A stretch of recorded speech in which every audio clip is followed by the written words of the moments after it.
जाओ, संभालो अपना ये घर, अपनी ये दुनिया। Mummy, mummy, mummy. हमने कभी मत छोड़ के जाना मम्मी, मैं नहीं रह सकती। नहीं बेटे, नहीं, नहीं जाऊंगी, नहीं जाऊंगी, नहीं जाऊंगी, नहीं जाऊंगी। बस रवि, बस, मैंने उसे आगाह किया था, मैंने सिंघाल को आगाह किया था। मैं म्युनिसिपल कमिश्नर मिस्टर सत्यप्रकाश का केस फिर से खोलने जा रहा हूँ कि मिस्टर सत्यप्रकाश ने जेल में आत्महत्या नहीं की थी, उनकी हत्या करवाई गई थी। और मैं इन सफेद पोशों के काले कारनामों को सारा कच्चा चिट्ठा कल अदालत में खोलकर रख दूंगा, पूरे सबूतों के साथ। नहीं, ये नहीं हो सकता। रवि के पास हमारे खिलाफ जो भी सबूत हैं वो खत्म होने चाहिए। सिंघाल साहब, हमने तो रवि का पूरा ऑफिस छान मारा, लेकिन हमारे फाइलें, हमारे कागजात, ऑफिस सब गायब है। कहीं हमारा नक्शा न पलट जाए।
माँ जी, करण भैया ने पुलिस की हिरासत से भागकर अच्छा नहीं किया, खतरा और बढ़ गया है। हाँ, खतरा तो बढ़ गया है, क्योंकि रवि वर्मा करण के पिताजी का केस फिर से खुलवा रहा है ताकि उन्हें झूठे कलंक से मुक्ति मिल जाए। अगर ऐसे में कहीं करण, नहीं नहीं, अगर करण का सामना रवि से हो गया तो वो उसे जिंदा नहीं छोड़ेगा।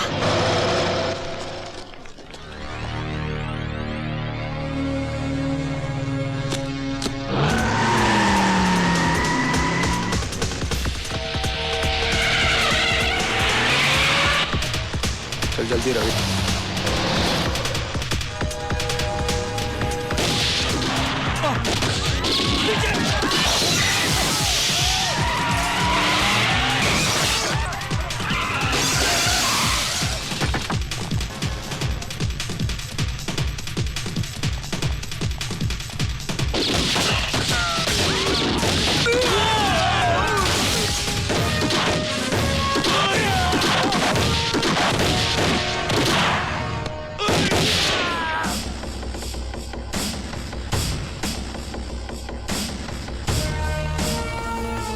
मैंने कहा था ना वकील, मैं तुझे जिंदा नहीं छोड़ूंगा। नहीं करण, मार डालो मुझे, मुझे मारकर तुम अपनी पिता की मौत का बदला तो जरूर ले लोगे, लेकिन मेरी वजह से जो दाग उनके चरित्र पर लगा है वो तो वही मिटेगा, उसी अदालत में जहां वो लगा था।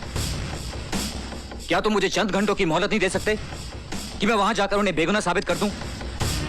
उसके बाद तुम जो सजा मुझे देना चाहोगे ना, मैं उसे हंस के कबूल कर लूंगा। हाँ करण, रवि ठीक कह रहा है।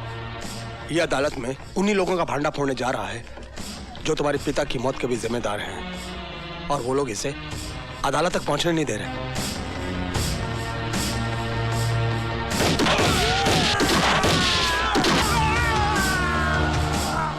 चल अदालत, दुनिया की कोई भी ताकत तुझे अदालत पहुंचने से नहीं रोक सकती।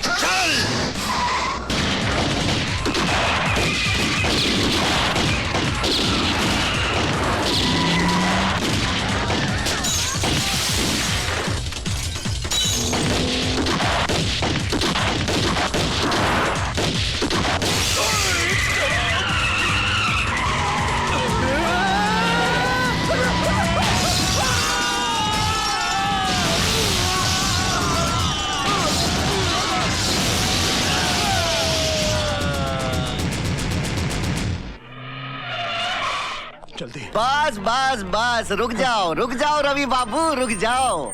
यहाँ तक आ गए, बहुत आ गए। अब इस रेखा को मत लांघना। एक रेखा ही तो लांगी थी सीता मैया ने। आधी रामायण दुखों में गुजर गई।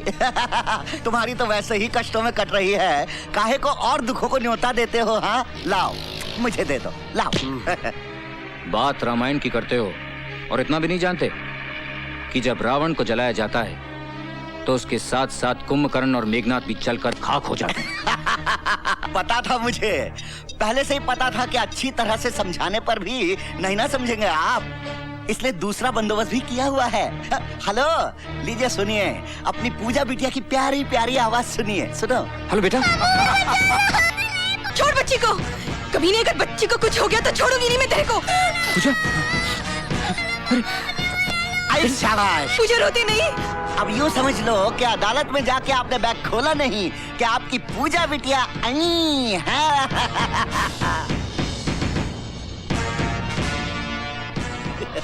हरामजादे, तू क्या समझता है कि तू मौत का नंगा नाच नाचेगा तो मैं डर के अपने इरादे बदल लूंगा? You bastard. जल्दी।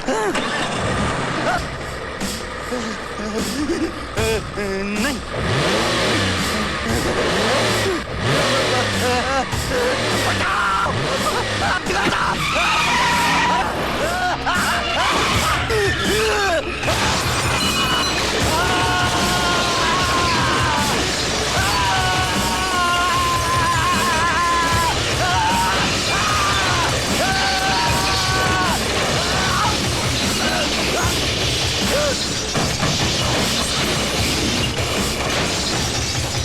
मुझे कुछ समझ में नहीं आ रहा मिलॉर्ड, कि आज कमिश्नर सत्यप्रकाश को चरित्रवान साबित करके मिस्टर रवि वर्मा क्या हासिल करना चाहते हैं, जबकि एक दिन खुद इसी अदालत में खड़े होकर इन्होंने कमिश्नर सत्यप्रकाश को रिश्वतखोर साबित किया था और हमने इनकी जोरदार दलीलों पर तालियां बजाई थी।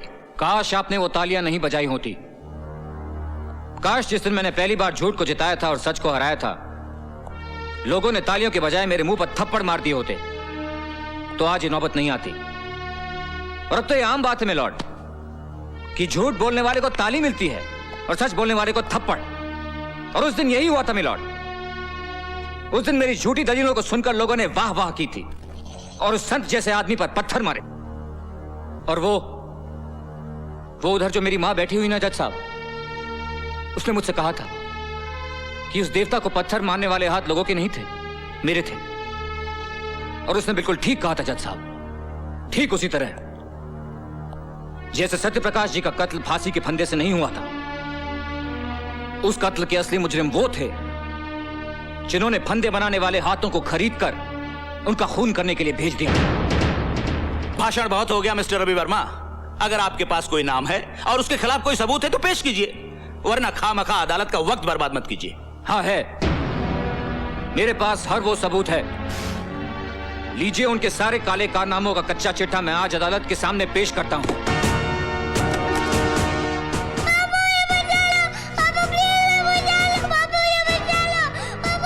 रवि, क्या बात है? कुछ नहीं, सोच रहा हूं धर्म, इंसाफ और सच्चाई की लड़ाई में गुरुओं ने भी अपने बच्चों को कुर्बान कर दिया था। देखता हूं आज उसकी अदालत में मेरी कुर्बानी क्या रंग लाती है।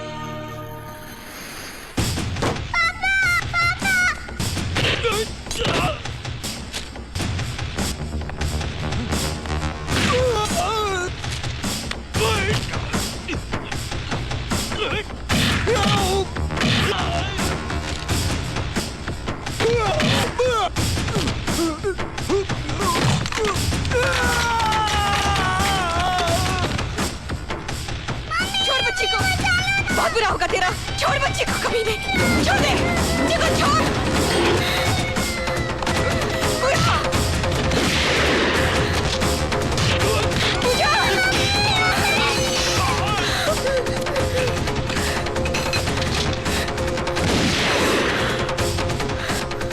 बच्ची को अदालत ले जाओ। यह अदालत शर्मसार है, क्योंकि इस अदालत ने कमिश्नर सत्य प्रकाश जैसे नेक, सच्चे, ईमानदार इंसान के चरित्र पर दाग लगाया। हम उनके मरणोपरांत उनसे क्षमा याचना करते हैं।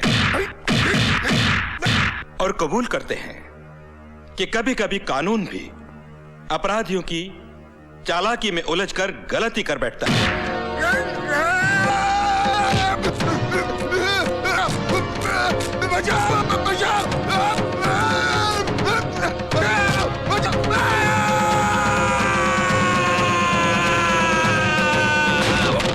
अदालत यह हुक्म जारी करती है कि कमिश्नर सत्य प्रकाश के खून के इल्जाम में तेजेश्वर सिंघाल को फौरन हिरासत में लिया जाए और इन पर बाकी मामलों के मुकदमे चलाए जाएं। रवि, पूछा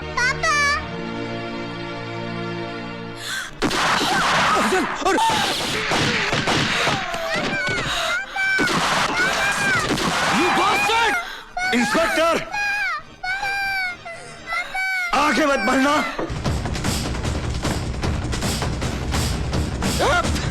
आगे सट जाओ, जाओ, हट जाओ,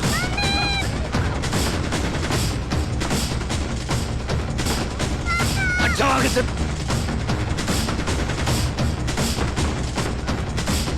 हट जाओ।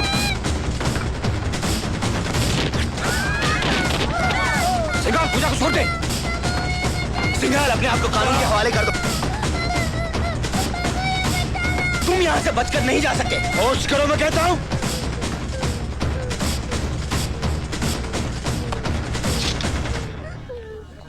हट जा, हट जा, हट जाने, लड़की को गोली मार दूंगा। हट जा।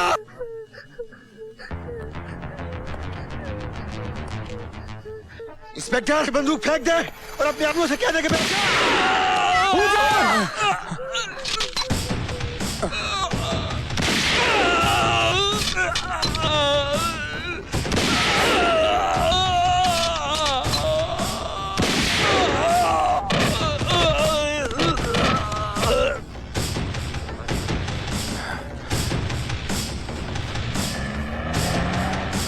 ये लीजिए।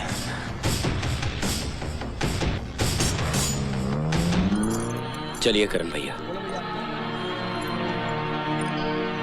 मेरा हिसाब फिर भी तुझ पर बाकी है वकील।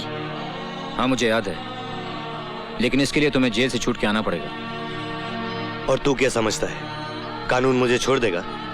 नहीं। हाँ, छोड़ भी सकता है, बशर्ते तुम्हें कोई अच्छा सा वकील मिले।